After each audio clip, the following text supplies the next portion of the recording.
আমাদের তৃণমূল পরিবারের খেয়ে পড়ে যিনি মানুষ হয়েছেন, তিনি আজকে মমতা ব্যানার্জির বিরুদ্ধে সরকার করতে তৃণমূল কংগ্রেসকে উৎখাত করতে উঠে পড়ে লেগেছেন। তাই আমাদেরও প্রমাণ করে দিতে হবে আমরা ছিলাম বলে তুমি নেতা, আমরা না থাকলে তুমি একটা বড় ছিল, প্রমাণ করে দিতে হবে। দেখছেন দিকে দিকে তৃণমূলের পরিবার সমৃদ্ধ হচ্ছে। যারা ভুলে বুঝে তৃণমূলকে ত্যাগ করেছিলেন তারা একে একে ঘর ফিরে আসছে, আস্তে আস্তে সমৃদ্ধ হচ্ছে। পূর্ব মেদিনীপুর জেলা তৃণমূল স্বাভাবিকভাবে আমরা আশা রাখবো এই পূর্ব মেদিনীপুর জেলাতেও আমরা এই অপশক্তিকে একবারে সকলে উৎপাদিত করে আমরা আবার আমাদের সর্ববড় ফিরে আসবো।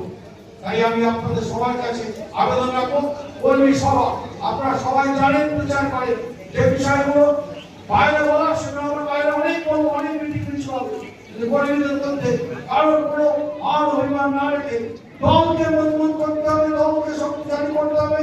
এই মহাযুদ্ধে জয়লাভ করতেই হবে, করতেই হবে, করতেই হবে, এর অন্যতা নয়। এটা মনে করিয়ে আমার সবাইকে শ্রদ্ধা শুভেচ্ছা নিবেদন করে শেষ করছি। জয় হিন্দ, বন্দে মাতরম। তৃণমূল কংগ্রেস জিন্দাবাদ, নেত্রী মমতা ব্যানার্জি জিন্দাবাদ, আমাদের সভাপতি বেশি ব্যানার্জি জিন্দাবাদ। জয় বাংলা।